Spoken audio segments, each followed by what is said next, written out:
Chapter 7, Organized Planning, the Crystallization of Desire into Action, the sixth step toward riches.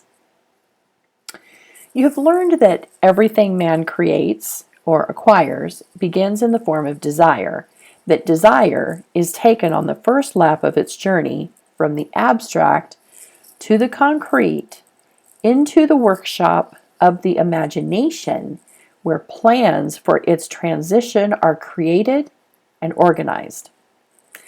In Chapter 2, you were instructed to take 6 definite practical steps at your first move in translating the desire for money into its monetary equivalent. One of these steps is the formation of a definite practical plan or plans through which this transformation may be made. You will now be instructed how to build plans which will be practical, viz. A. Ally yourself with a group of as many people as you may need for the creation and carrying out of your plan or plans for the accumulation of money, making use of the mastermind principle described in a later chapter. Compliance with this instruction is absolutely essential. Do not neglect it. B. Before forming your mastermind alliance, decide what advantages and benefits you may offer the individual members of your group in return for their cooperation. No one will work indefinitely without some form of compensation. No intelligent person will either request or expect another to work without adequate compensation, although this may not always be in the form of money. C. Arrange to meet with the members of your mastermind group at least twice a week, and more often if possible, until you have jointly perfected the necessary plan or plans for the accumulation of money. D. Maintain perfect harmony between yourself and every member of your mastermind group. If you fail to carry out this instruction to the letter, you may expect to meet with failure. The mastermind principle cannot obtain where perfect harmony does not prevail. Keep in mind these facts. First, you are engaged in an undertaking of major importance to you. To be sure of success, you must have plans which are faultless. Second, you must have the advantage of the experience, education, native ability, and imagination of other minds. This is in harmony with the methods followed by every person who has accumulated a great fortune. No individual has sufficient experience, education, native ability, and knowledge to ensure the accumulation of a great fortune without the cooperation of other people. Every plan you adopt in your endeavor to accumulate wealth should be the joint creation of yourself and every other member of your mastermind group.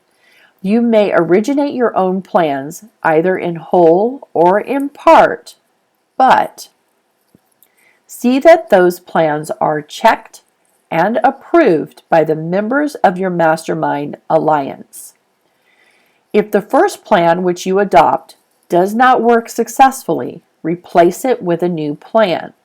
If this new plan fails to work, replace it, in turn with still another, and so on, until you find a plan which does work.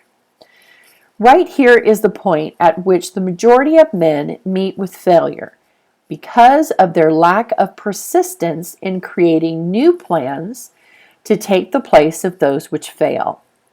The most intelligent man living cannot succeed in accumulating money, nor in any other undertaking, without plans which are practical and workable. Just keep this fact in mind and remember when your plans fail that temporary defeat is not permanent failure. It may only mean that your plans have not been sound. Build your plans, start all over again. Thomas A. Edison failed 10,000 times before he perfected the incandescent electric light bulb. That is, he met with temporary defeat 10,000 times before his efforts were crowned with success. Temporary defeat should mean only one thing: the certain knowledge that there is something wrong with your plan. Millions of men go through life in misery and poverty because they lack a sound plan through which to accumulate a fortune. Henry Ford accumulated a fortune, not because of his superior mind, but because he adopted and followed a plan which proved to be sound. 1,000 men could be pointed out, each with a better education than Ford's, yet each of whom lives in poverty, because he does not possess the right plan for the accumulation of money. Your achievement can be no greater than your plans are sound. That may seem to be an axiomatic statement, but it is true. Samuel Insull lost his fortune of over $100 million. The Insull fortune was built on plans which were sound. The business depression forced Mr. Insull to change his plans, and the change brought temporary defeat because his new plans were not sound. Mr. Insull is now an old man. He may, consequently, accept failure instead of temporary defeat. But if his experience turns out to be failure, it will be for the reason that he lacks the fire of persistence to rebuild his plans. No man is ever whipped until he quits in his own mind. This fact will be repeated many times because it is so easy to take the count at the first sign of defeat. James J. Hill met with temporary defeat when he first endeavored to raise the necessary capital to build a railroad from the east to the west. But he too turned defeat into victory through new plans. Henry Ford met with temporary defeat not only at the beginning of his automobile career, but after he had gone far toward the top. He created new plans and went marching on to financial victory. We see men who have accumulated great fortunes, but we often recognize only their triumph, overlooking the temporary defeats which they had to surmount before arriving. No follower of this philosophy can reasonably expect to accumulate a fortune without experiencing temporary defeat. When defeat comes, accept it as a signal that your plans are not sound, rebuild those plans, and set sail once more toward your coveted goal. If you give up before your goal has been reached, you are a quitter. A quitter never wins, and a winner never quits. Lift this sentence out. Write it on a piece of paper in letters an inch high, and place it where you will see it every night before you go to sleep and every morning before you go to work. When you begin to select members for your mastermind group, endeavor to select those who do not take defeat seriously. Some people foolishly believe that only money can make money. This is not true. Desire transmuted into its monetary equivalent through the principles laid down here is the agency through which money is made. Money of itself is nothing but inert matter. It cannot move, think, or talk, but it can hear when a man who desires it calls it to come. Planning the sale of services.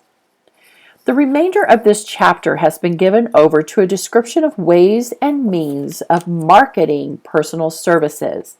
The information here conveyed will be practical help to any person having any form of personal services to market, but it will be of priceless benefit to those who aspire to leadership in their chosen occupations. Intelligent planning is essential for success in any undertaking designed to accumulate riches. Here will be found detailed instructions to those who must begin the accumulation of riches by selling personal services. It should be encouraging to know that practically all the great fortunes began in the form of compensation for personal services or from the sale of ideas.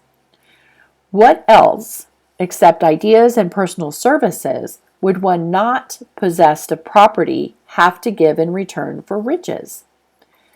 Broadly speaking, there are two types of people in the world. One type is known as leaders, and the other as followers. Decide at the outset whether you intend to become a leader in your chosen calling or remain a follower. The difference in compensation is vast. The follower cannot reasonably expect the compensation to which a leader is entitled, although many followers make the mistake of expecting such pay. It is no disgrace to be a follower. On the other hand, it is no credit to remain a follower. Most great leaders began in the capacity of followers. They became great leaders because they were intelligent followers. With few exceptions, the man who cannot follow a leader intelligently cannot become an efficient leader. The man who can follow a leader most efficiently is usually the man who develops into leadership most rapidly.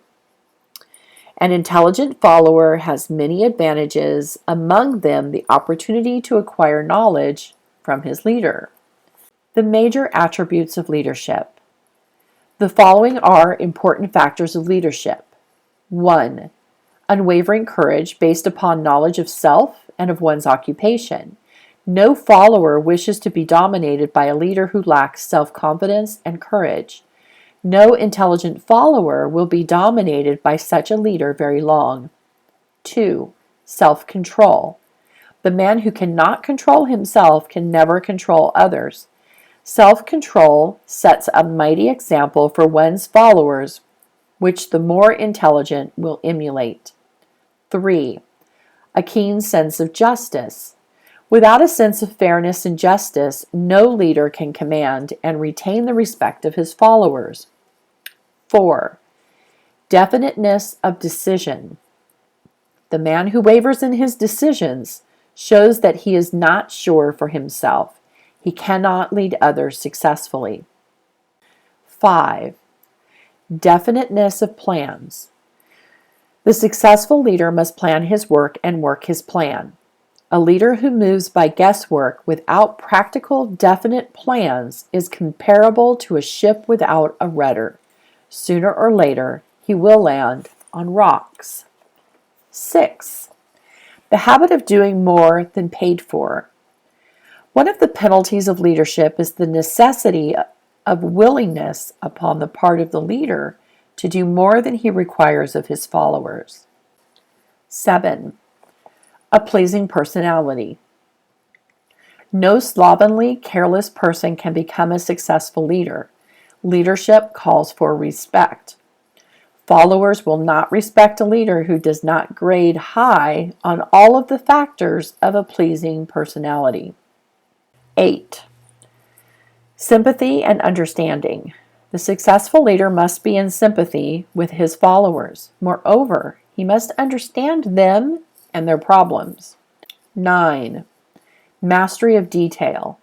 Successful leadership calls for mastery of details of the leader's position. 10. Willingness to assume full responsibility. The successful leader must be willing to assume responsibility for the mistakes and the shortcomings of his followers. If he tries to shift this responsibility, he will not remain the leader. If one of his followers makes a mistake and shows himself incompetent, the leader must consider that it is he who failed. 11. Cooperation. The successful leader must understand and apply the principle of cooperative effort and be able to induce his followers to do the same. Leadership calls for power, and power calls for cooperation. There are two forms of leadership. The first, and by far the most effective, is leadership by consent of and with the sympathy of the followers. The second is leadership by force, without the consent and sympathy of the followers. History is filled with evidences that leadership by force cannot endure. The downfall and disappearance of dictators and kings is significant. It means that people will not follow forced leadership indefinitely. The world has just entered a new era of relationship between leaders and followers, which very clearly calls for new leaders and a new brand of leadership in business and industry. Those who belong to the old school of leadership by force must acquire an understanding of the new brand of leadership, cooperation, or be relegated to the rank and file of the followers. There is no other way out for them. The relationship of employer and employee, or of leader and follower in the future, will be one of mutual cooperation based upon an equitable division of the profits of business. In the future, the relationship of employer and employee will be more like a partnership than it has been in the past. Napoleon, Kaiser Wilhelm of Germany, the Tsar of Russia, and the King of Spain were examples of leadership by force. Their leadership passed. Without much difficulty, one might point to the prototypes of these ex-leaders among the business, financial, and labor leaders of America who have been dethroned or slated to go. Leadership by consent of the followers is the only brand which can endure. Men may follow the forced leadership temporarily, but they will not do so willingly. The new brand of leadership will embrace the 11 factors of leadership described in this chapter, as well as some other factors. The man who makes these the basis of his leadership will find abundant opportunity to lead in any walk of life. The Depression was prolonged, largely because the world lacked leadership of the new brand. At the end of the Depression, the demand for leaders who were competent to apply the new methods of leadership was greatly exceeded the supply. Some of the old type of leaders will reform and adapt themselves to the new brand of leadership, but generally speaking, the world will have to look for new timber for its leadership. This necessity may be your opportunity. The 10 major causes of failure in leadership.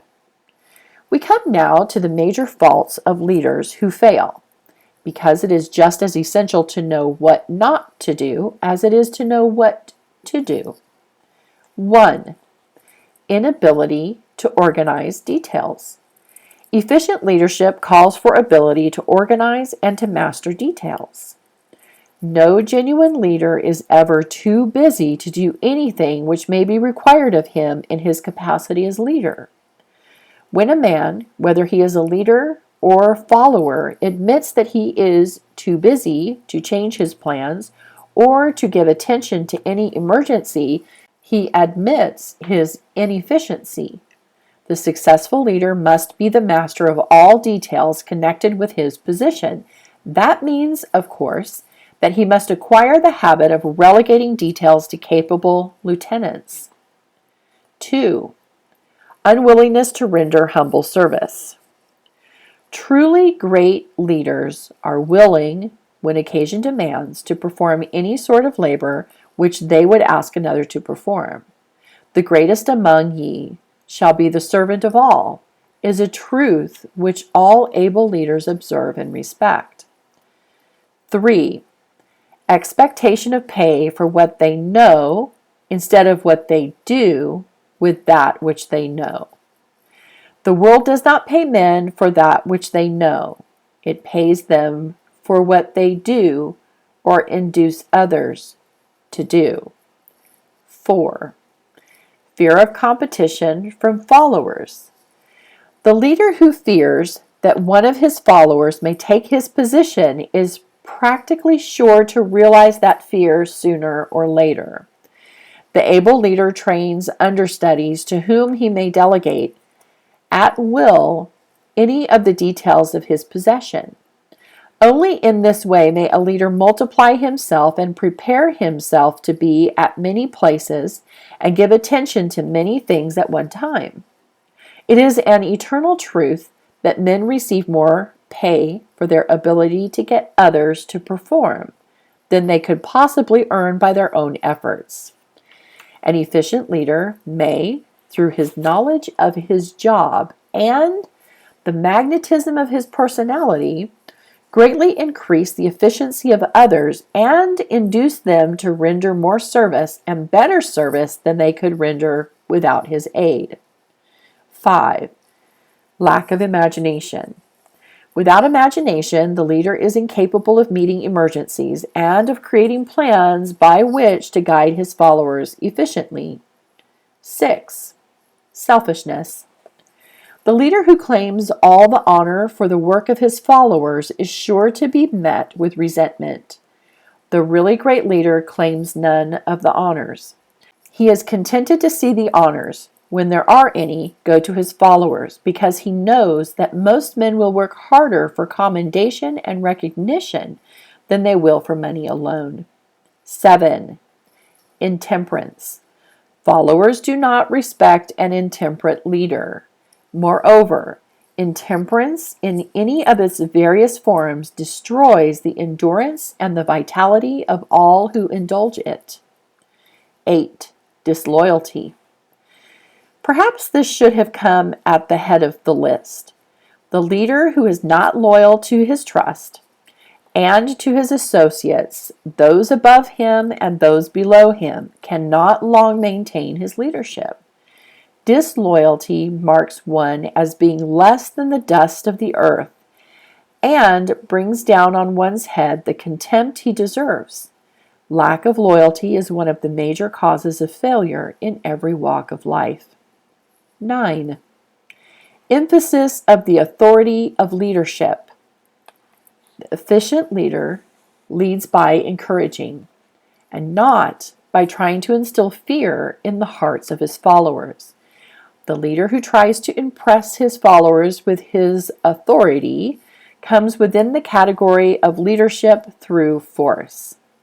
If a leader is a real leader, he will save no need to advertise blah. If a leader is a real leader, he will have no need to advertise that fact except by his conduct, his sympathy, understanding, fairness, and a demonstration that he knows his job. 10. Emphasis of title. The competent leader requires no title to give him the respect of his followers. The man who makes too much over his title generally has little else to emphasize. The doors to the office of the real leader are open to all who wish to enter, and his working quarters are free from formality or ostentation. These are among the more common of the causes of failure in leadership. Any one of these faults is sufficient to induce failure. Study the list carefully if you aspire to leadership and make sure that you are free of these faults. Some fertile fields in which new leadership will be required. Before leaving this chapter, our attention is called to a few of the fertile fields in which there has been a decline in leadership, and in which the new type of leader may find an abundance of opportunity. First, in the field of politics, there is a most insistent demand for new leaders. A demand which indicates nothing less than an emergency. The majority of politicians have seemingly become high-grade, legalized racketeers.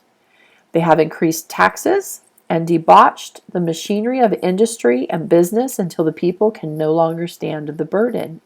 Second, the banking business is undergoing a reform. The leaders in this field have almost entirely lost the confidence of the public. Already the bankers have sensed the need of reform, and they have begun it. Third, industry calls for new leaders. The old type of leaders thought and moved in terms of dividends instead of thinking and moving in terms of human equations. The future leader in industry, to endure, must regard himself as a quasi-public official whose duty it is to manage his trust in such a way that it will work hardship on no individual or group of individuals.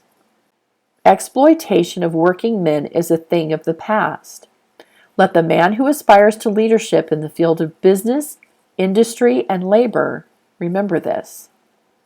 Fourth, the religious leader of the future will be forced to give more attention to the temporal needs of his followers in the solution of their economic and personal problems of the present, and less attention to the dead past and the yet unborn future. Fifth, in the professions of law, medicine, and education, a new brand of leadership, and to some extent, new leaders will become a necessity. This is especially true in the field of education. The leader in that field must, in the future, find ways and means of teaching people how to apply the knowledge they receive in school. He must deal more with practice and less with theory.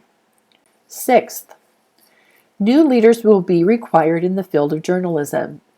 Newspapers of the future, to be conducted successfully, must be divorced from special privilege and relieved from the subsidy of advertising. They must cease to be organs of propaganda for the interests which patronize their advertising columns.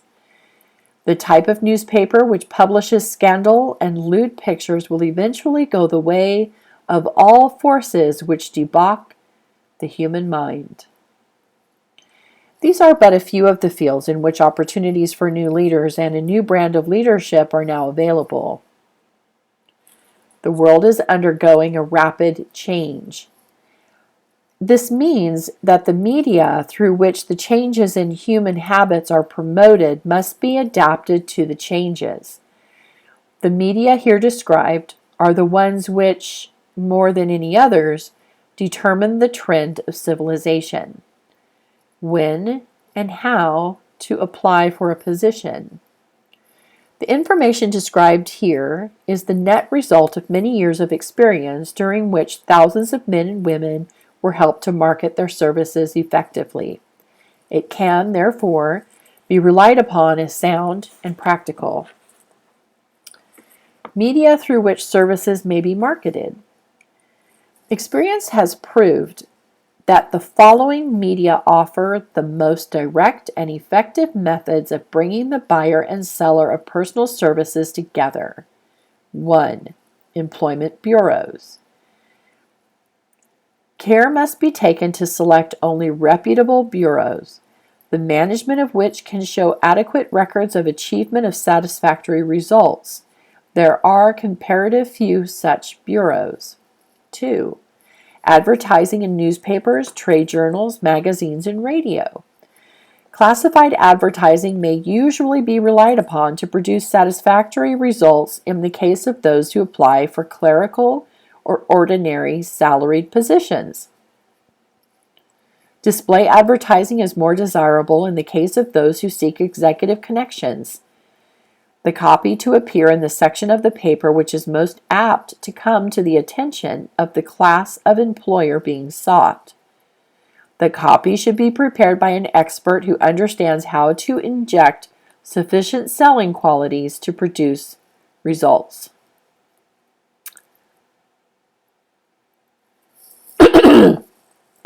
Replies. 3. Personal letters of application.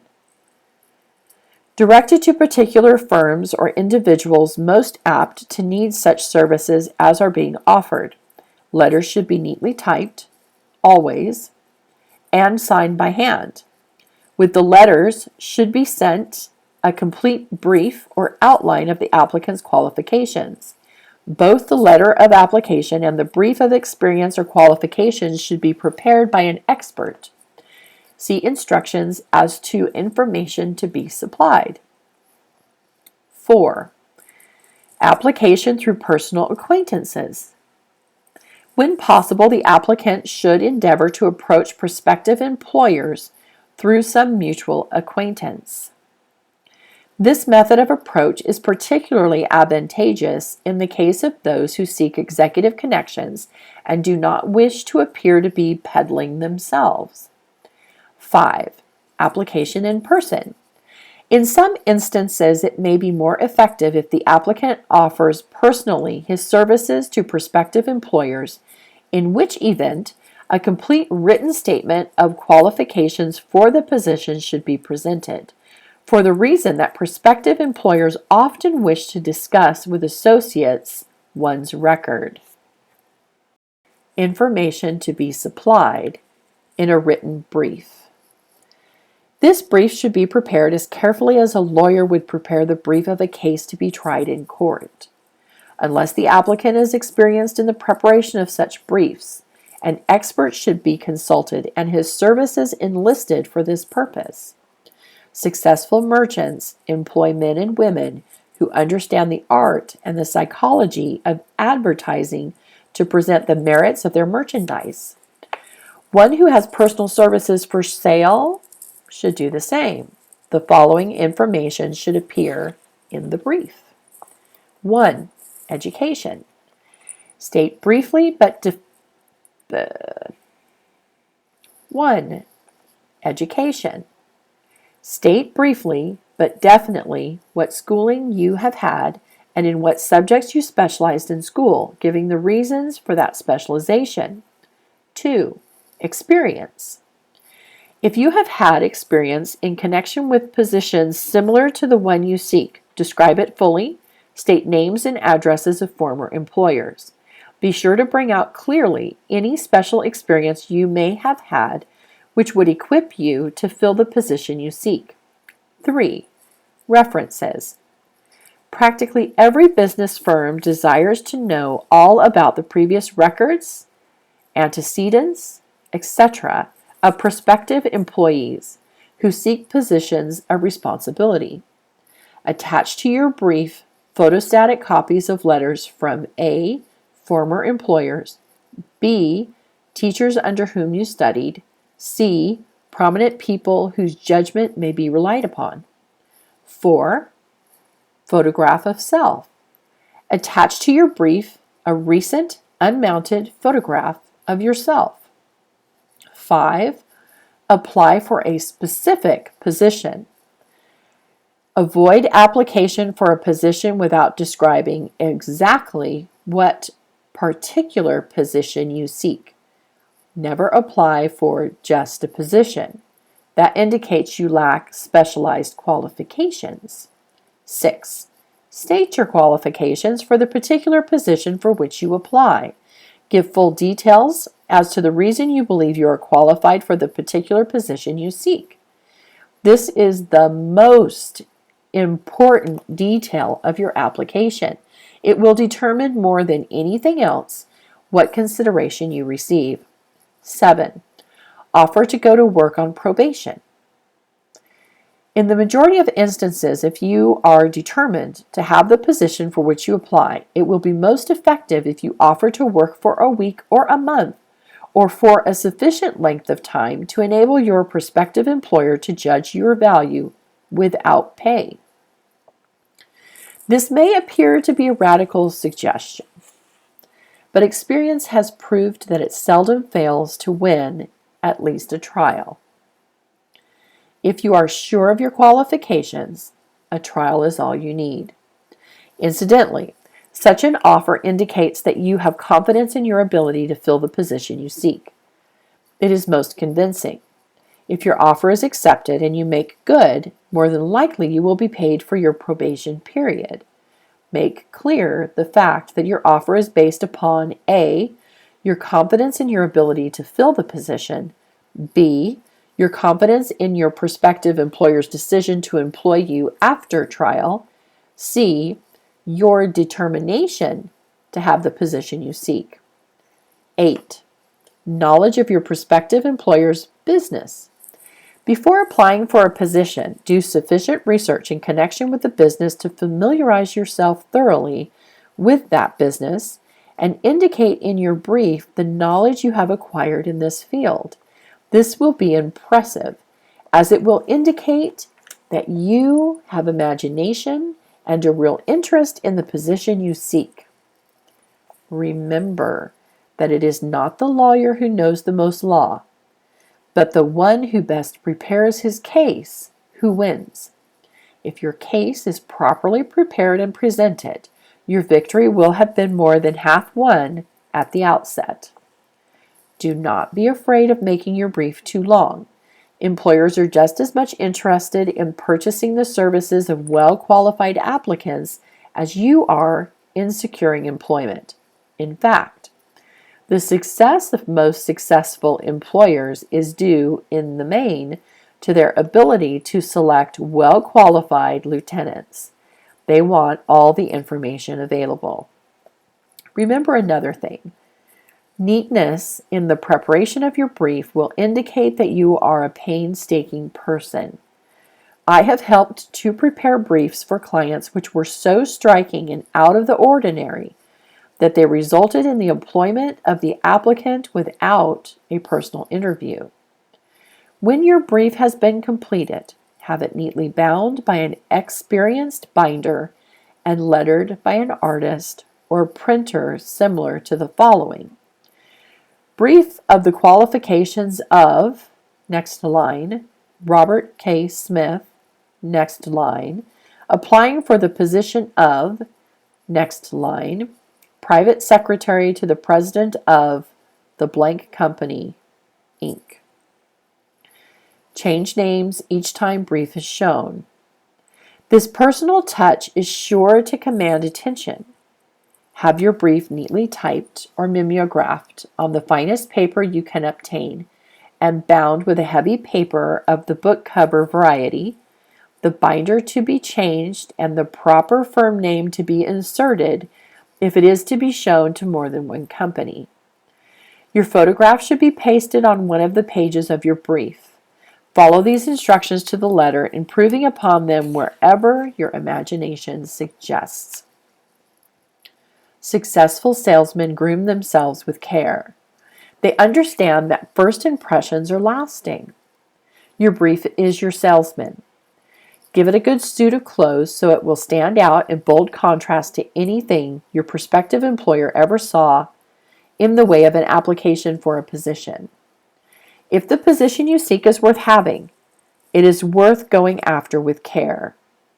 Moreover, if you sell yourself to an employer in a manner that impresses him with your individuality, you probably will receive more money for your services from the very start than you would if you applied for employment in the usual conventional way. If you seek employment through an advertising agency or an employment agency, have the agent use copies of your brief in marketing your services. This will help to gain preference for you, both with the agent and prospective employers. How to get the exact position you desire. Everyone enjoys doing the kind of work for which he is best suited. An artist loves to work with paints, a craftsman with his hands, a writer loves to write. Those with less definite talents have their preferences for certain fields of business and industry. If America does anything well, it offers a full range of occupations, tilling the soil, manufacturing, marketing, and the professions. First, decide exactly what kind of job you want. If the job doesn't already exist, perhaps you can create it. Second, choose the company or individual for whom you wish to work. Third, study your prospective employer as to policies, personnel, and chances of advancement. Fourth, by analysis of yourself, your talents, and capabilities, figure what you can offer and plan ways and means of giving advantages, services, developments, ideas that you believe you can successfully deliver. Fifth, forget about a job. Forget whether or not there is an opening. Forget the usual routine of, have you got a job for me? Concentrate on what you can give. Sixth, once you have your plan in mind, arrange with an experienced writer to put it on paper in neat form and in full detail. Seventh, present it to the proper person with authority, and he will do the rest. Every company is looking for men who can give something of value, whether it be ideas, services, or connections. Every company has room for the man who has a definite plan of action, which is to the advantage of that company.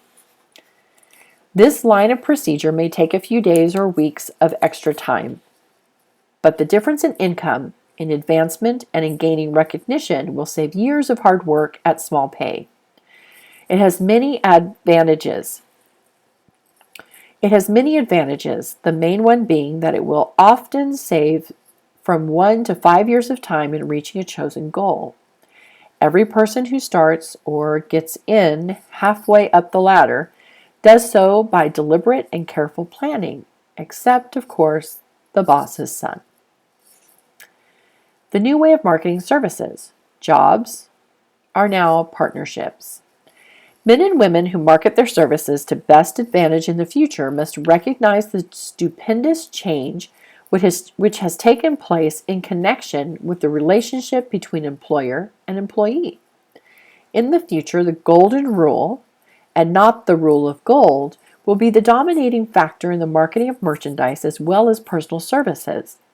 The future relationship between employers and their employees will be more in the nature of a partnership consisting of A, the employer, B, the employee, and C, the public they serve.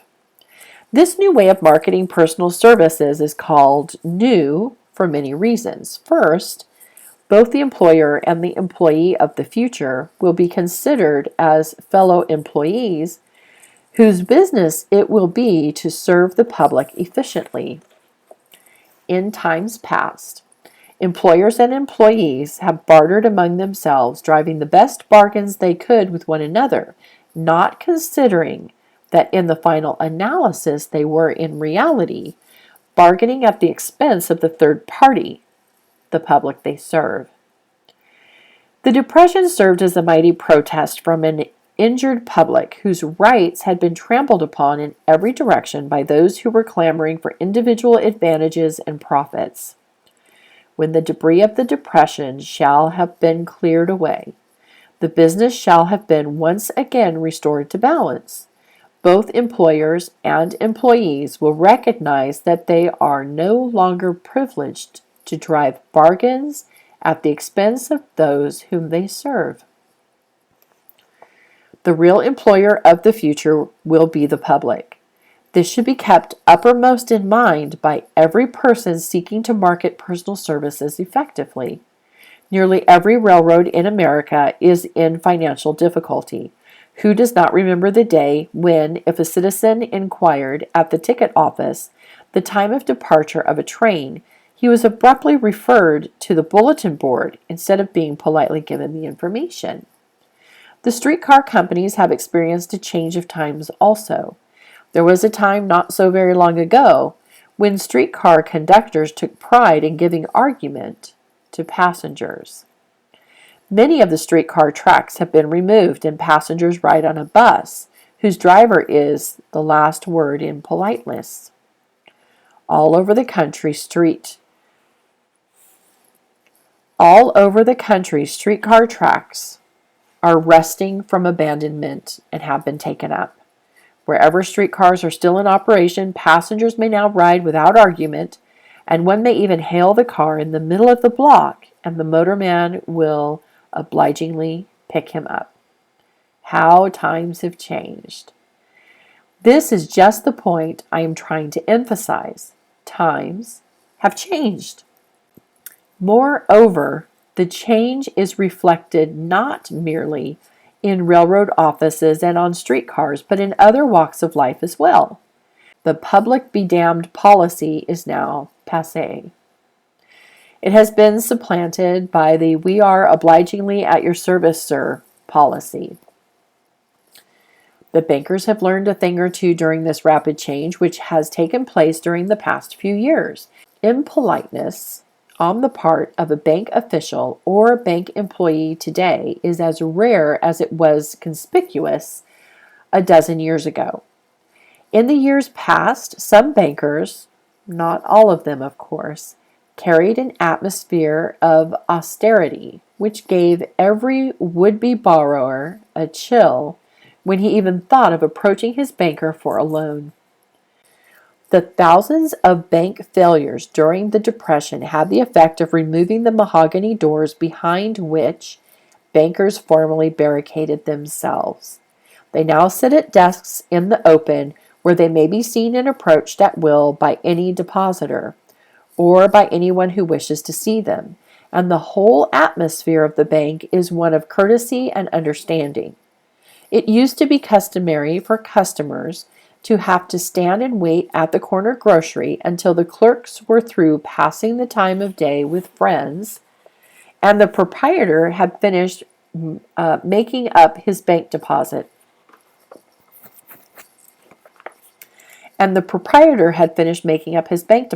Before being waited upon. Chain stores managed by courteous men who do everything in the way of service short of shining the customer's shoes have pushed the old-time merchants into the background. Time marches on. Courtesy and service are the watchwords of merchandising today and apply to the person who is marketing personal services even more directly than to the employer whom he serves, because in the final analysis, both the employer and his employee are employed by the public they serve. If they fail to serve well, they pay by the loss of their privilege of serving. We can all remember the time when the gas meter reader pounded on the door hard enough to break the panels. When the door was opened, he pushed his way in, uninvited, with a scowl on his face which plainly said, "What the hell did you keep me waiting for?" All that has undergone a change. The meter man now conducts himself as a gentleman who is delighted to be at your service, sir. Before the gas companies learned that their scowling meter men were accumulating liabilities never to be cleared away, the polite salesmen of oil burners came along and did a land office business. During the Depression, I spent several months in the anthracite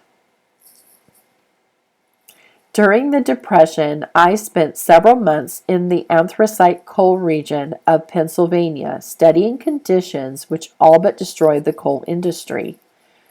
Among several very significant discoveries was the fact that greed on the part of operators and their employees was the chief cause of the loss of business for the operators and loss of jobs for the miners.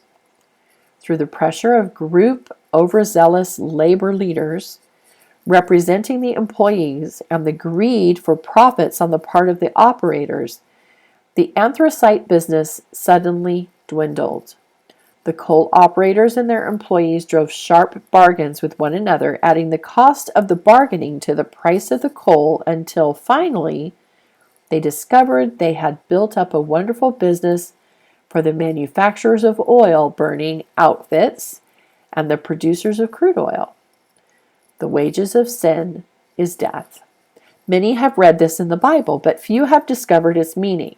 Now, and for several years, the entire world has been listening by force to a sermon which might well be called, "Whatsoever a man soweth, that shall he also reap." Nothing as widespread and effective as the Depression could possibly be just a coincidence. Behind the Depression was a cause. Nothing ever happens without a cause. In the main, the cause of the Depression is traceable directly to the worldwide habit of trying to reap without sowing. This should not be mistaken to mean that the Depression represents a crop which the world is being forced to reap without having sown. The trouble is that the world sowed the wrong sort of seed. Any farmer knows he cannot sow the seed of thistles and reap a harvest of grain. Beginning at the outbreak of the World War, the people of the world began to sow the seed of service inadequate in both quality and quantity. Nearly everyone was engaged in the pastime of trying to get without giving. These illustrations are brought to the attention of those who have personal services to market to show that we are where we are and what we are because of our own conduct. If there is a principle of cause and effect which controls business, finance, and transportation, this same principle controls individuals and determines their economic status. What is your QQS rating?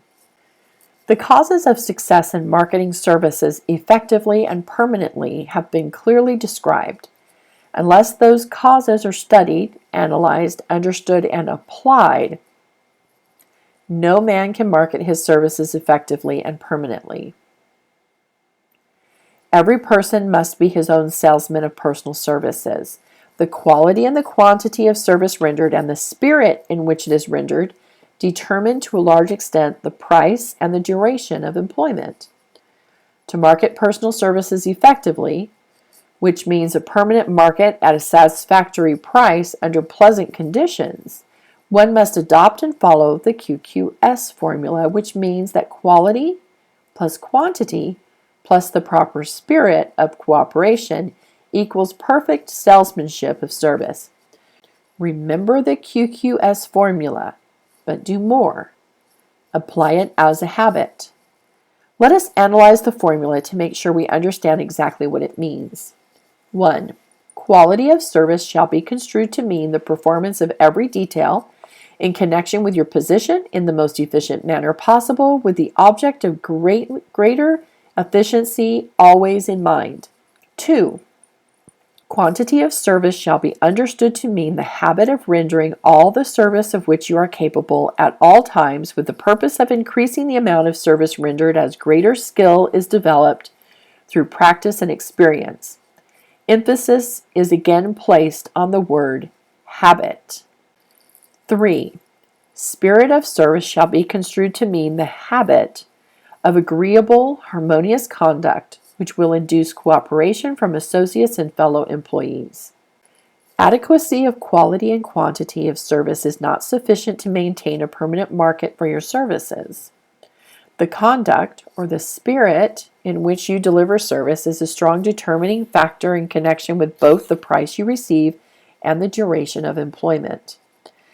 Andrew Carnegie stressed this point more than others in connection with his description of the factors which lead to success in the marketing of personal services. He emphasized again and again the necessity for harmonious conduct.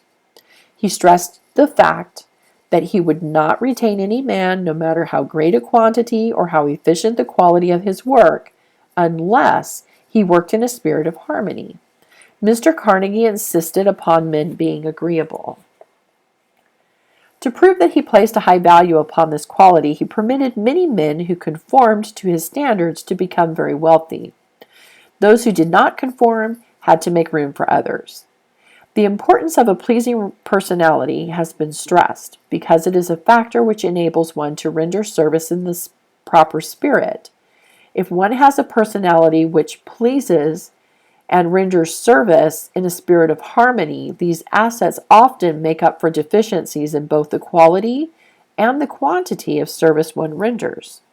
Nothing, however, can be successfully substituted for pleasing conduct.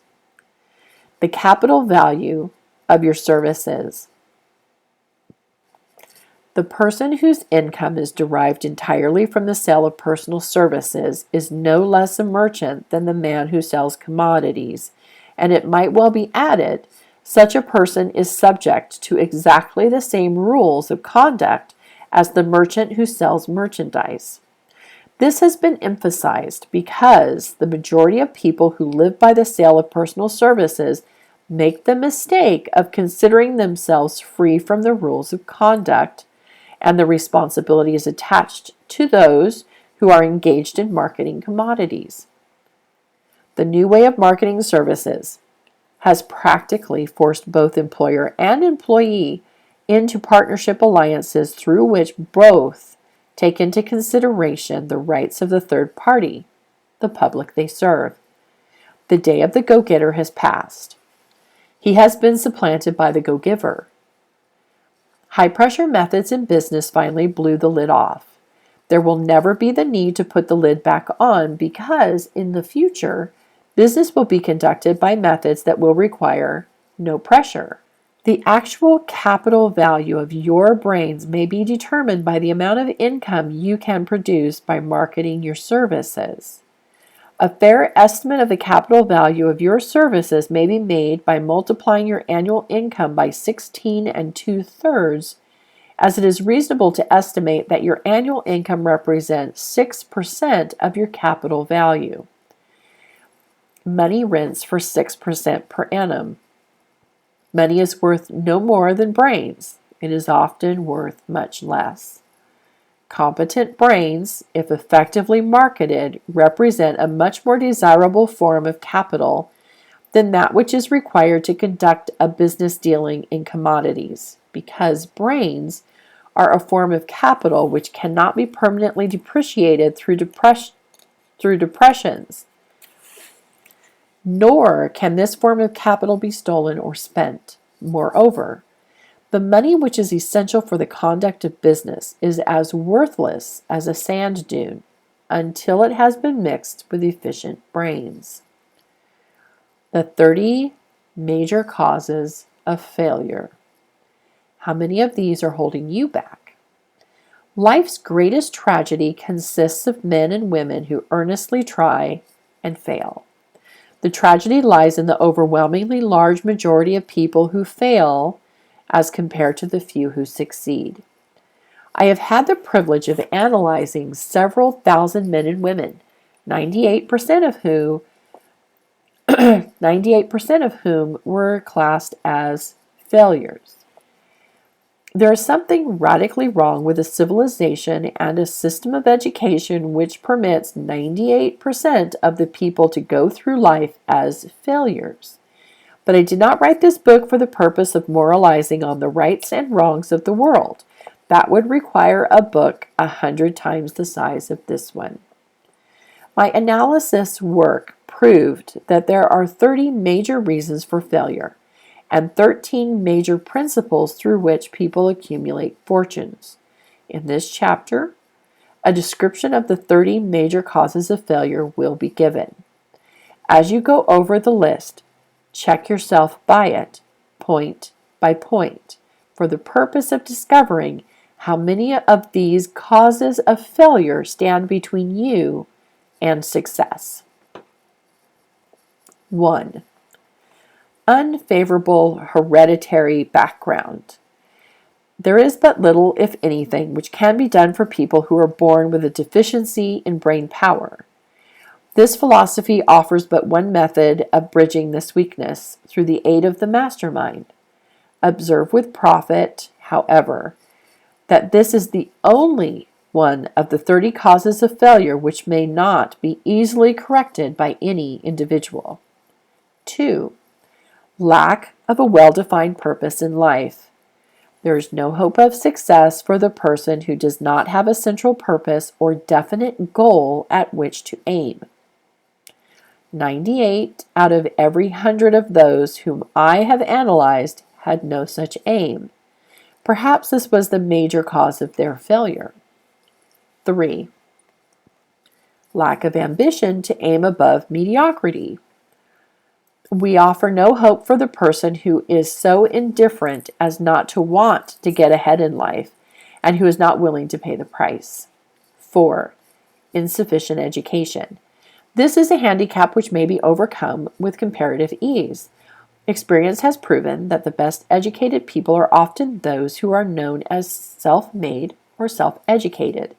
It takes more than a college degree to make one a person of education.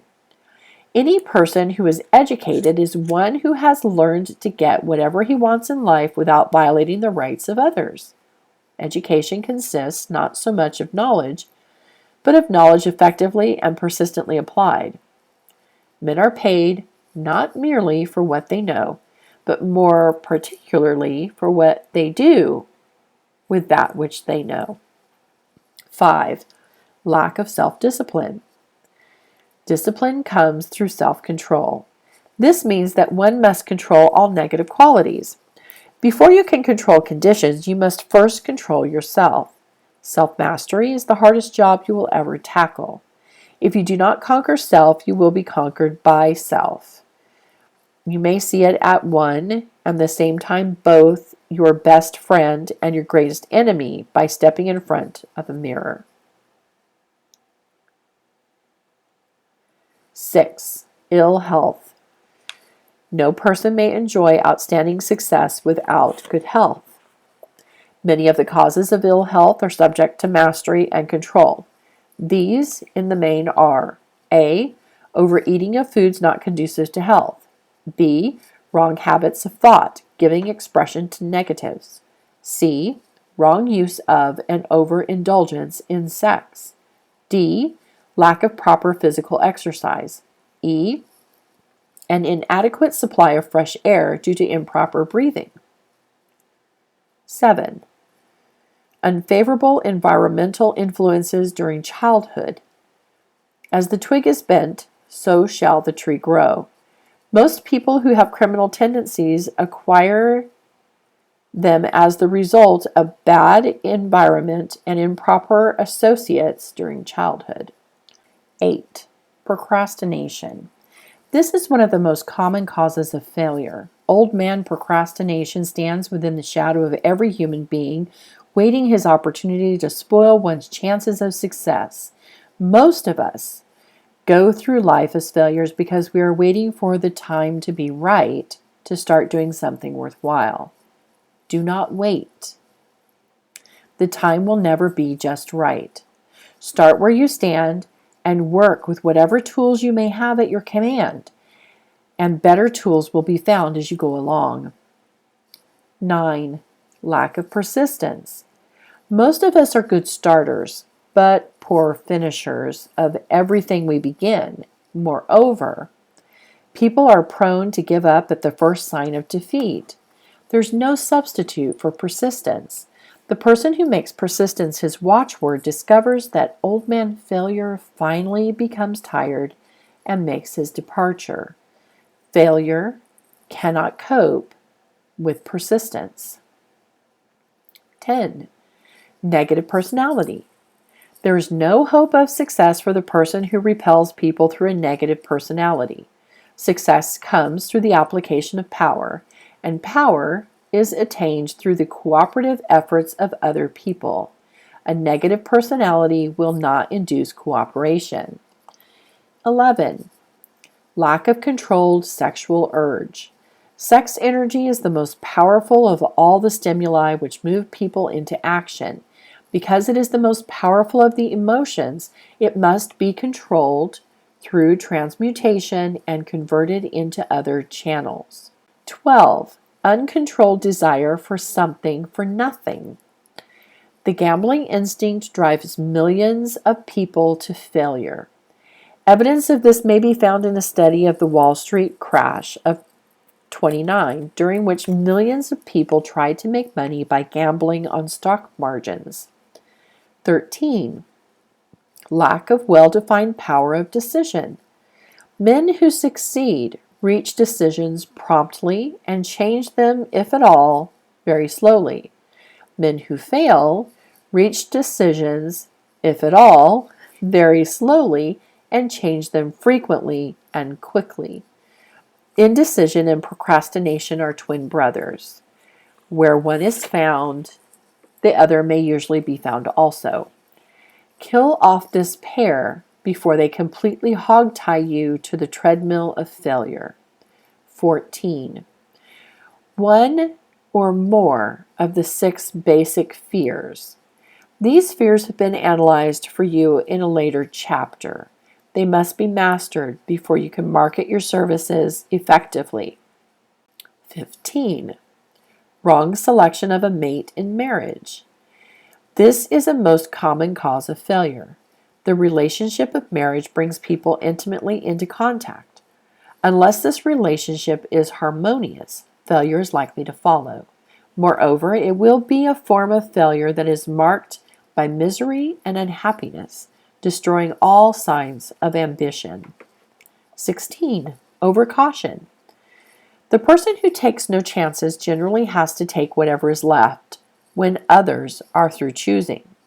Overcaution is as bad as undercaution. Both are extremes to be guarded against. Life itself is filled with the element of chance. 17. Wrong selection of associates in business. This is one of the most common causes of failure in business. In marketing personal services, one should use great care to select an employer who will be an inspiration and who is himself intelligent and successful. We emulate those whom we associate most closely. Pick an employer who is worth emulating. 18. Superstition and prejudice. Superstition is a form of fear. It is also a sign of ignorance. Men who succeed keep open minds and are afraid of nothing. 19. Wrong selection of a vocation. No man can succeed in a line of endeavor which he does not like. The most essential step in the marketing of personal services is that of selecting an occupation into which you can throw yourself wholeheartedly. 20. Lack of concentration of effort. The jack of all trades seldom is good at any. Concentrate all of your efforts on one definite chief aim. 21. The habit of indiscriminate spending. The spendthrift cannot succeed, mainly because he stands eternally in fear of poverty. Form the habit of systemic saving by putting aside a definite percentage of your income. Money in the bank gives one a very safe foundation of courage when bargaining for the sale of personal services. Without money, one may take what one is offered and be glad to get it. 22. Lack of enthusiasm. Without enthusiasm, one cannot be convincing. Moreover, enthusiasm is contagious, and the person who has it under control is generally welcome in any group of people. 23. Intolerance. The person with a closed mind on any subject seldom gets ahead. Intolerance means that one has stopped acquiring knowledge. The most damaging forms of intolerance are those connected with religious, racial, and political differences of opinion. 24. Intemperance. The most damaging forms of intemperance are connected with eating, strong drink, and sexual activities. Overindulgence in any of these is fatal to success. 25. Inability to cooperate with others. More people lose their positions and their big opportunities in life because of their faults than for all other reasons combined. It is a fault which no well-informed businessman or leader will tolerate. 26. Possession of power that was not acquired through self-effort. Sons and daughters of wealthy men and others who inherit money which they did not earn. Power in the hands of one who did not acquire it gradually is often fatal to success. Quick riches are more dangerous than poverty. 27. Intentional dishonesty. There's no substitute for honesty. One may be temporarily dishonest by force of circumstances over which one has no control without permanent damage. But there's no hope for the person who is dishonest by choice. Sooner or later, his deeds will catch up with him, and he will pay by loss of reputation and perhaps even loss of liberty. 28. Egotism and vanity. These qualities serve as red lights which warn others to keep away. They are fatal to success. 29. Guessing instead of thinking. Most people are too indifferent or lazy to acquire facts with which to think accurately. They prefer to act on opinions created by guesswork or snap judgments. 30. Lack of capital. This is a common cause of failure among those who start out in business for the first time, without sufficient reserve of capital to absorb the shock of their mistakes and to carry them over until they have established a reputation. 31. Under this, name any particular cause of failure from which you have suffered that has not been included in the foregoing list. In this 30 major causes of failure is found a description of the tragedy of life, which obtains for particularly every person who tries and fails. It will be helpful if you can induce someone who knows you well to go over this list with you and help to analyze you by the 30 causes of failure. It may be beneficial if you try this alone. Most people cannot see themselves as others see them. You may be one who cannot. The oldest of admonitions is, man, know thyself. If you market merchandise successfully, you must know the merchandise. The same is true in marketing personal services. You should know all of your weaknesses in order that you may either bridge them or eliminate them entirely. You should know your strength in order that you may call attention to it when selling your services. You can know yourself only through accurate analysis.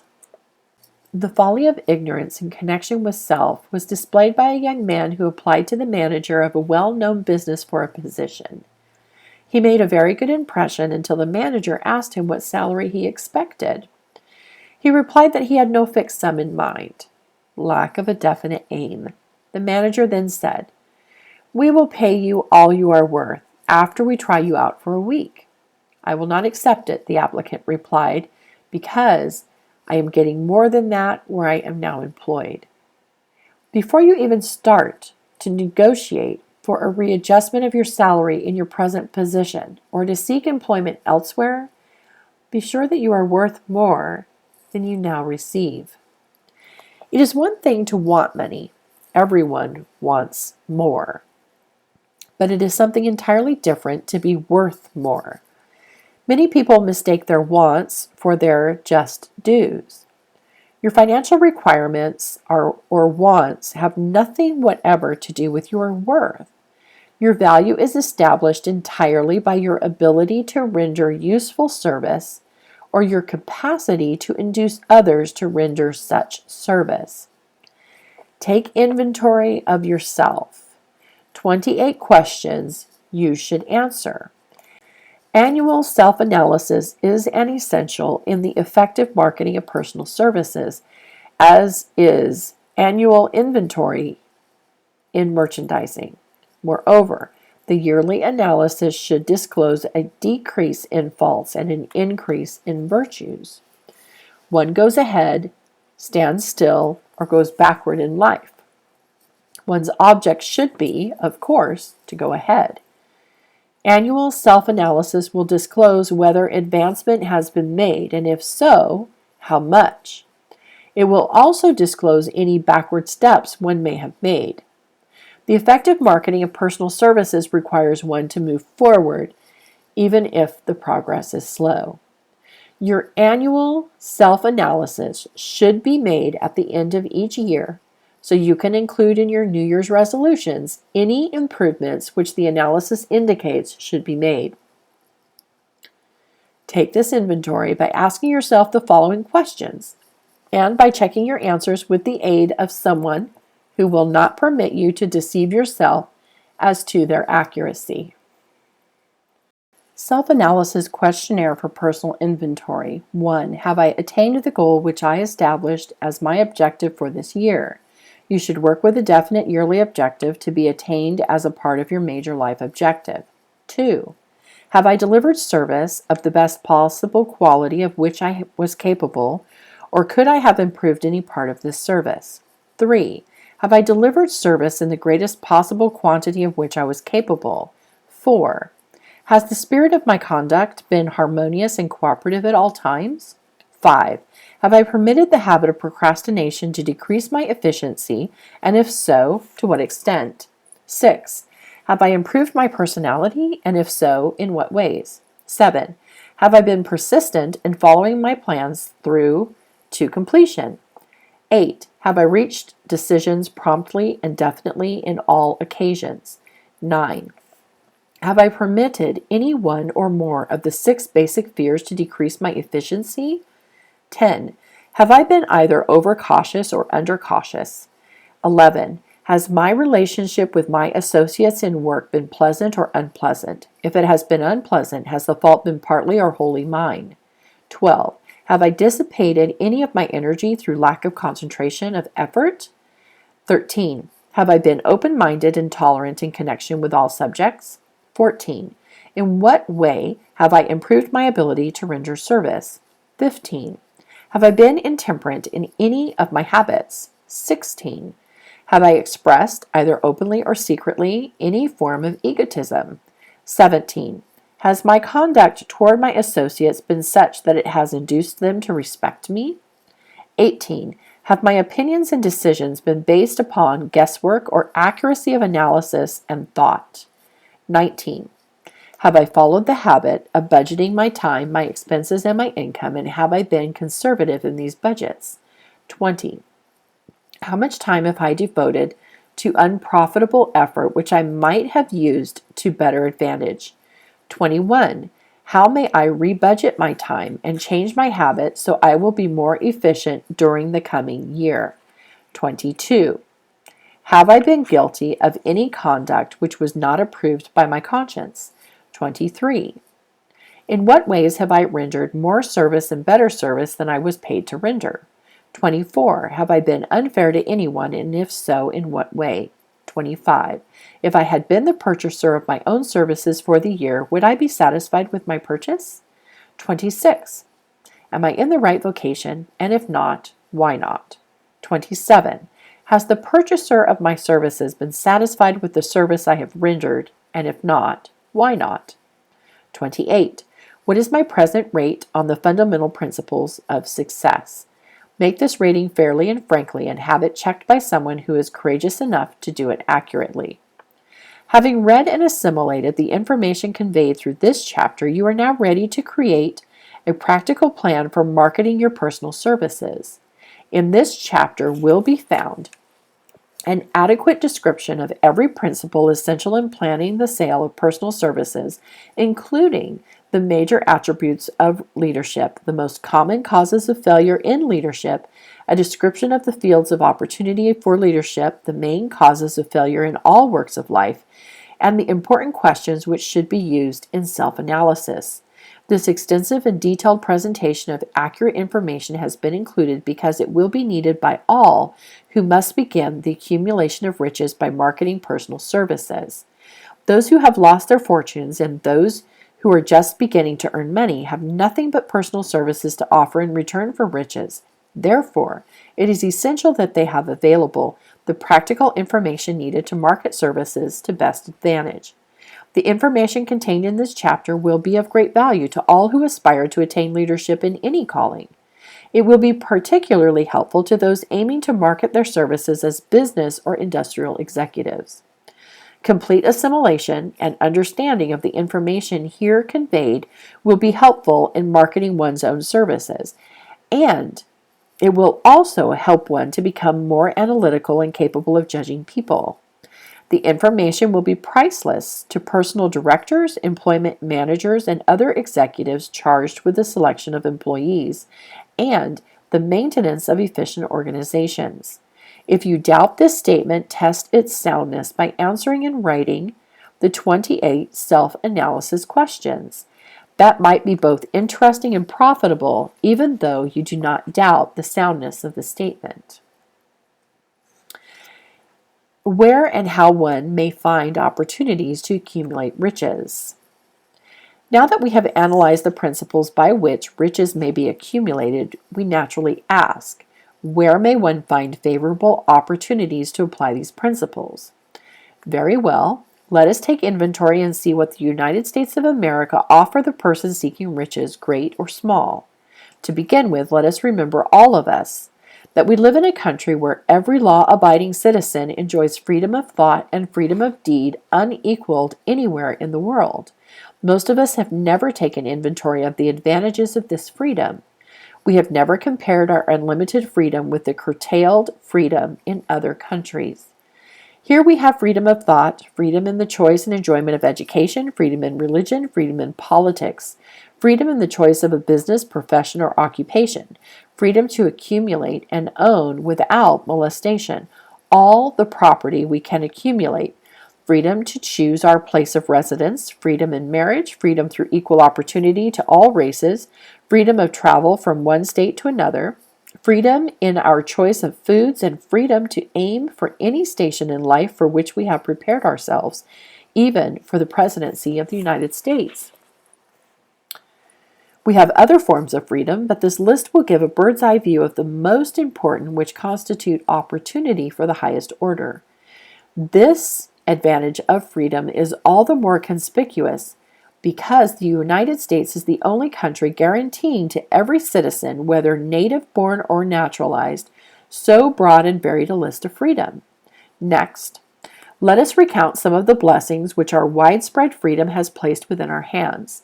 Take the average American family, for example, meaning the family of average income, and sum up the benefits available to every member of the family in this land of opportunity and plenty. A. Food. Next to freedom of thought and deed comes food, clothing, and shelter, and the three basic necessities of life. Because of our universal freedom, the average American family has available at its very door the choicest selection of food to be found anywhere in the world and at prices within its financial range.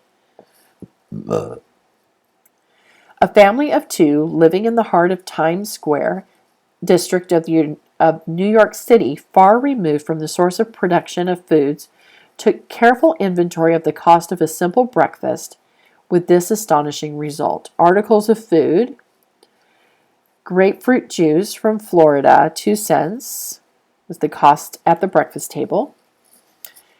Rippled wheat breakfast food from a Kansas farm, 2 cents. Tea from China, 2 cents. Bananas from South America, 2.5 cents. Toasted bread from Kansas farm, 1 penny. Fresh country eggs from Utah, 7 pennies. Sugar from Cuba or Utah, half a penny. Butter and cream from New England, 3 cents. Grand total, 20 cents.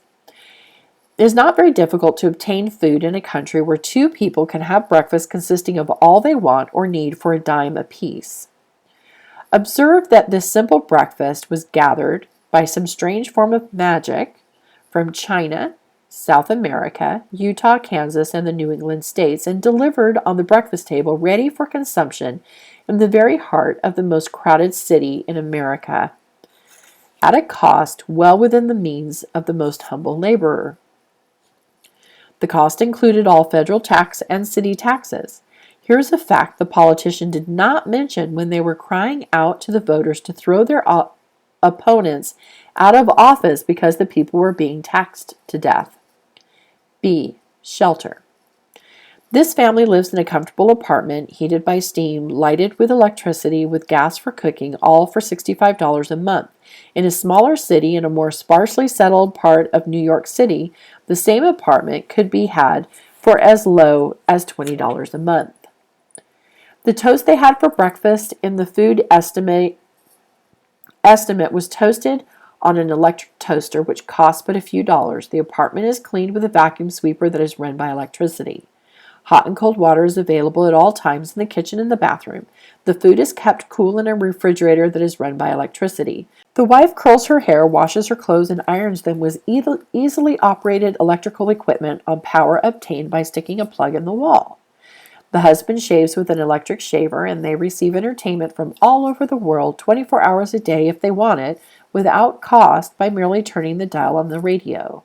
There are other conveniences in this apartment, but the foregoing list will give a fair idea of some of the concrete evidences of the freedom we of America enjoy, and this is neither political nor economic propaganda. See clothing. Anywhere in the United States, The women of average clothing requirements can dress very comfortably and neatly for less than $200 a year, and the average man can dress for the same or less. Only the three basic necessities of food, clothing, and shelter have been mentioned. The average American citizen has other privileges and advantages available in return for modest effort, not exceeding 8 hours per day of labor. Among these is the privilege of automobile transportation, with which one can go and come at will at very small cost. The average American has security of property rights not found in any other countries in the world. He can place his surplus money in a bank with the assurance that his government will protect it and make good to him if the bank fails. If an American citizen wants to travel from one state to another, he needs no passport, no one's permission. He may go when he pleases and return at will. Moreover, he may travel by train, private automobile, bus, airplane, or ship as his pocketbook permits. In Germany, Russia, Italy, and most of the other European and Oriental countries, the people cannot travel with so much freedom and at so little cost. The miracle that has provided these blessings. We often hear politicians proclaiming the freedom of America when they solicit votes, but seldom do they take the time to devote sufficient effort to the analysis of the source or nature of this freedom. Having no axe to grind, no grudge to express, no ulterior motives to be carried out, I have the privilege of going into a frank analysis of that mysterious, abstract, greatly misunderstood something which gives to every citizen of America more blessings, more opportunities to accumulate wealth, more freedom of every nature than may be found in any other country. I have the right to analyze the source and nature of this unseen power because I know and have known for more than a quarter of a century many of the men who organized that power and many who are now responsible for its maintenance. The name of this mysterious benefactor of mankind is capital. Capital consists not only of money, but more particularly of highly organized, intelligent groups of men who plan ways and means of using money efficiently for the good of the public and profitability to themselves. These groups consist of scientists, educators, chemists, inventors, business analysts, publicity men, transportation experts, accountants, lawyers, doctors, and both men and women who have highly specialized knowledge in all fields of industry and business. They pioneer, experiment, and blaze trails in new fields of endeavor. They support colleges, hospitals, public schools, build good roads, publish newspapers, pay most of the cost of government, and take care of the multitudinous detail essential to human progress. Stated briefly, the capitalists are the brains of civilization because they supply the entire fabric of which all education, enlightenment, and human progress consists. Money without brains always is dangerous. Properly used, it is the most important essential of civilization. The simple breakfast here described could not have been delivered to the New York family at a dime each or at any other price if organized capital had not provided the machinery, the ships, the railroads, and the huge armies of trained men to operate them. Some slight idea of the importance of organized capital may be had by trying to imagine yourself burdened with responsibility of collecting, without the aid of capital, and delivering to the New York City family the simple breakfast described. To supply the tea, you would have to make a trip to China or India. Both are very long way from, both are, bleh. To supply the tea, you would have to make a trip to China or India, both a very long way from America. Unless you are an excellent swimmer, you would become rather tired before making the round trip. Then, too, another problem would confront you. What would you use for money, even if you had the physical endurance to swim the ocean? To supply the sugar, you would have to take another long swim to Cuba or a long walk to the sugar beet section of Utah. But even then, you might come back without the sugar, because organized effort and money are necessary to produce sugar, to say nothing of what is required to refine, transport, and deliver it to the breakfast table anywhere in the United States. The eggs? You could deliver easily enough from the barnyards near New York City, but you would have a very long walk to Florida and return before you could serve the 2 glasses of grapefruit juice. You would have another long walk to Kansas or one of the other wheat-growing states when you went after the 4 slices of wheat bread. The rippled wheat biscuits would have to be omitted from the menu because they would not be available except through the labor of a trained organization of men and suitable machinery, all of which call for capital. While resting, you could take off for another little swim down to South America, where you would pick up a couple of bananas, and on your return, you could take a short walk to the nearest farm having a dairy and pick up some butter and cream. Then your New York City family would be ready to sit down and enjoy breakfast, and you could collect your 2 dimes for your labor. Seems absurd, doesn't it? Well, the procedure described would be the only possible way these simple items of food could be delivered to the heart of New York City if we had no capitalistic system. The sum of money required for the building and maintenance of the railroads and steamships used in the delivery of that simple breakfast is so huge that it staggers one's imagination. It runs into hundreds of millions of dollars, not to mention the armies of trained employees required to man the ships and trains. But transportation is only a part of the requirements of modern civilization in capitalistic America. Before there can be anything to haul, something must be grown from the ground or manufactured and prepared for market. This calls for more millions of dollars for equipment, machinery, boxing, marketing, and for the wages of millions of men and women. Steamships and railroads do not spring up from the earth and function automatically. They come in response to the call of civilization through the labor and ingenuity and organizing ability of men who have imagination, faith, enthusiasm, decision, persistence. These men are known as capitalists. They are motivated by the desire to build, construct, achieve, render useful service, earn profits, and accumulate riches. And because they render service without which there would be no civilization, they put themselves in the way of great riches. Just to keep the record simple and understandable, I will add that these capitalists are the self-same men of whom most of us have heard soapbox orators speak. They are the same men to whom radicals, racketeers, dishonest politicians, and grafting labor leaders refer as the predatory interests or Wall Street. I'm not attempting to present a brief for or against any group of men or any system of economics. I'm not attempting to condemn collective bargaining when I refer to grafting labor leaders, nor do I aim to give a clean bill of health to all individuals known as capitalists. The purpose of this book, a purpose to which I have faithfully devoted over a quarter of a century, is to present to all who want the knowledge the most dependable philosophy through which individuals may accumulate riches in whatever amounts they desire. I have here analyzed the economic advantages of the capitalistic system for the twofold purpose of showing, 1, that all who seek riches may recognize and adapt themselves to the system that controls all approaches to fortunes, large or small, and 2, to present the side of the picture opposite to that being shown by politicians and demagogues who deliberately decloud the issues they bring up by referring to organized capital as if it were something poisonous. This is a capitalistic country. It was developed through the use of capital, and we who claim the right to partake of the blessings of freedom and opportunity, we who seek to accumulate riches here, may as well know that neither riches nor opportunity would be available to us if organized capital had not provided these benefits.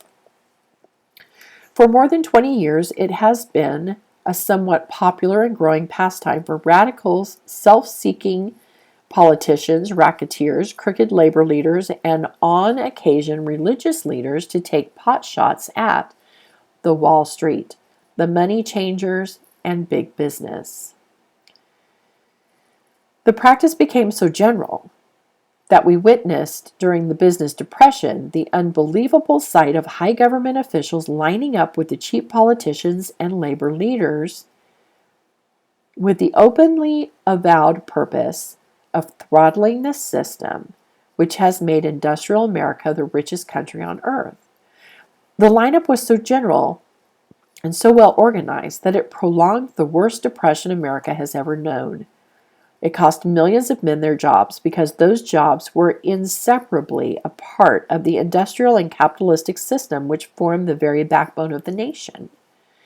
During this unusual alliance of government officials and self-seeking individuals who were endeavoring to profit by declaring open season on the American system of industry, a certain type of labor leader joined forces with the politicians and offered to deliver voters in return for legislation designed to permit men to take riches away from industry by organized force of numbers instead of the better method of giving a fair day's work for a fair day's pay.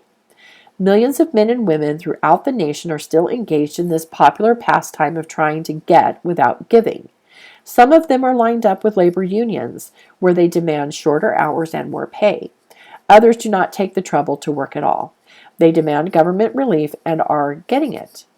Their idea of their rights of freedom was demonstrated in New York City, where violent complaint was registered with the postmaster by a group of relief beneficiaries because the postman awakened them at 7:30 a.m. to deliver government relief checks. They demanded that the time of delivery be set up to 10 o'clock. If you are one of those who believe that riches can be accumulated by the mere act of men who organize themselves into groups and demand more pay for less service, if you are one of those who demand government relief without early morning disturbance when the money is delivered to you, if you are one of those who believe in trading their votes to politicians in return for the passing of laws which permit the raiding of the public treasury, you may rest securely on your belief, with certain knowledge that no one will disturb you, because this is a free country where every man may think as he pleases, where nearly everybody can live with but little effort, where many may live well without doing any work whatsoever. However, you should know the full truth concerning this freedom of which so many people boast and so few understand. As great as it is, as far as it reaches, as many privileges as it provides, it does not and cannot bring riches without effort.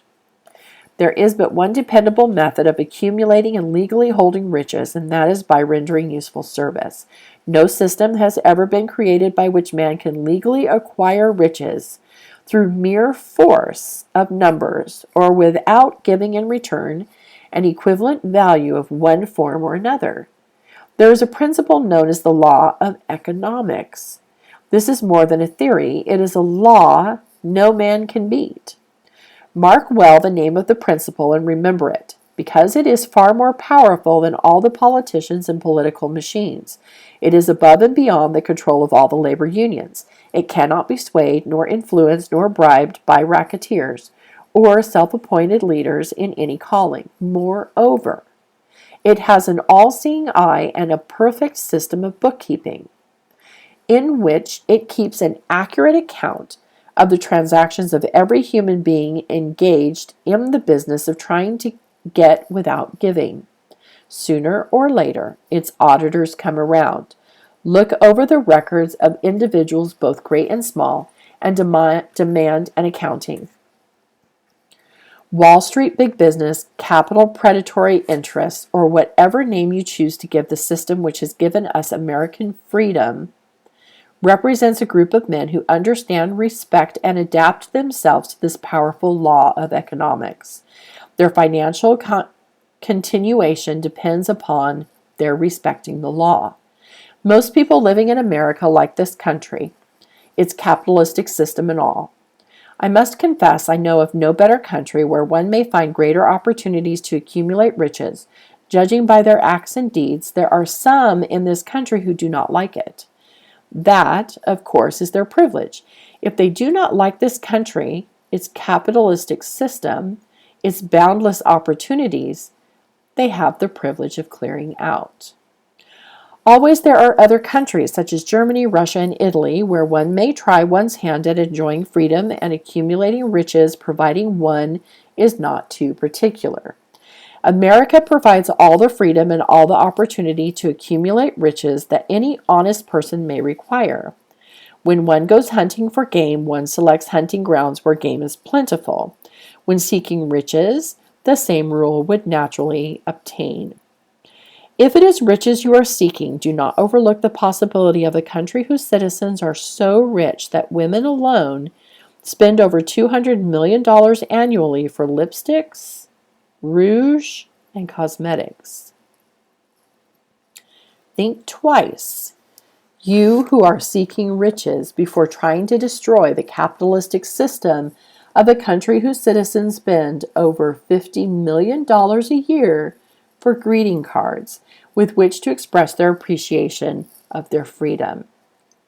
If it is money you are seeking, consider carefully a country that spends hundreds of millions of dollars annually for cigarettes, the bulk of the income for which goes to only 4 major companies engaged in supplying this national builder of nonchalance and quiet nerves. By all means, give plenty of consideration to a country whose people spend annually more than $15 million for the privilege of seeing moving pictures, and toss in a few additional millions for liquor, narcotics, and other less potent soft drinks and giggle waters. Do not be in too big a hurry to get away from a country whose people willingly, even eagerly, hand over millions of dollars annually for football, baseball, and prize fights. And, by all means, stick by a country whose inhabitants give up more than $1 million a year for chewing gum and another $1 million for safety razor blades. Remember also that this is but the beginning of the available sources for the accumulation of wealth. Only a few of the luxuries and non-essentials have been mentioned.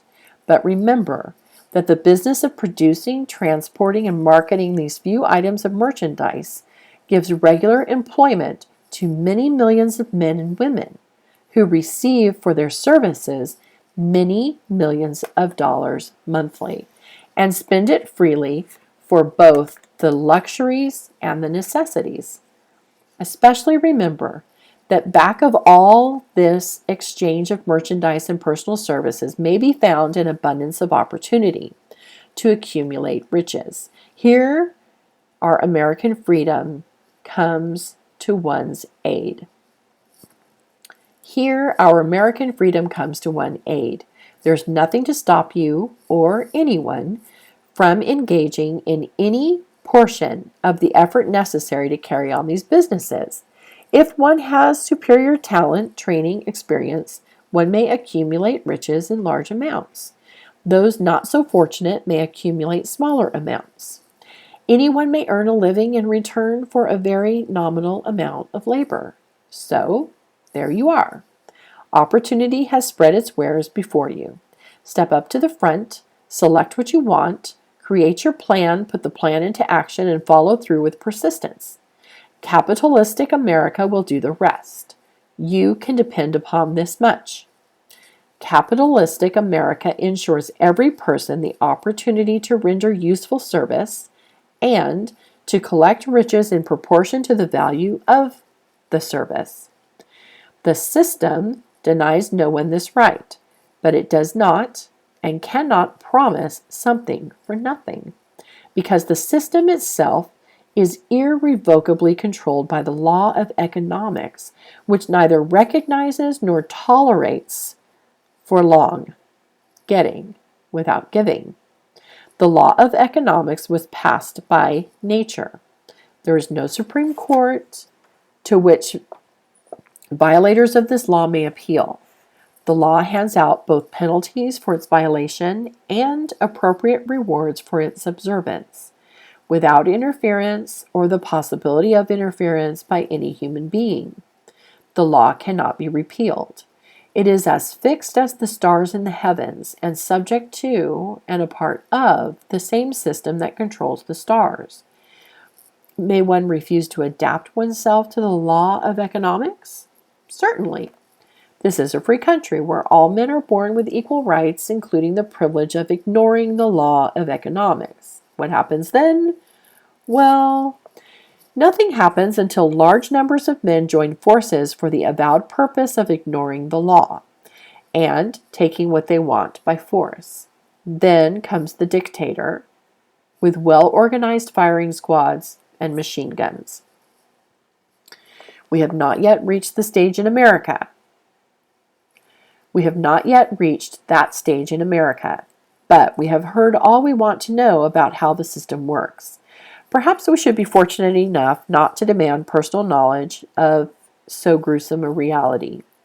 Doubtless we shall prefer to continue with our freedom of speech, freedom of deed, and freedom to render useful service in return for riches. The practice by government officials of extending to men and women the privilege of raiding the public treasury in return for votes sometimes results in election. But as night follows day, the final payoff comes, when every penny wrongfully used must be repaid with compound interest on compound interest. If those who make the grab are not forced to repay, the burden falls on their children and their children's children, even unto the third and fourth generation. There is no way to avoid the debt. Men can and sometimes do form themselves into groups for the purpose of crowding wages up and working hours down. There is a point beyond which they cannot go. It is the point at which the law of economics steps in and the sheriff gets both the employer and the employees. For 6 years, from 1929 to 1935, the people of America, both rich and poor, barely missed seeing the old man economics hand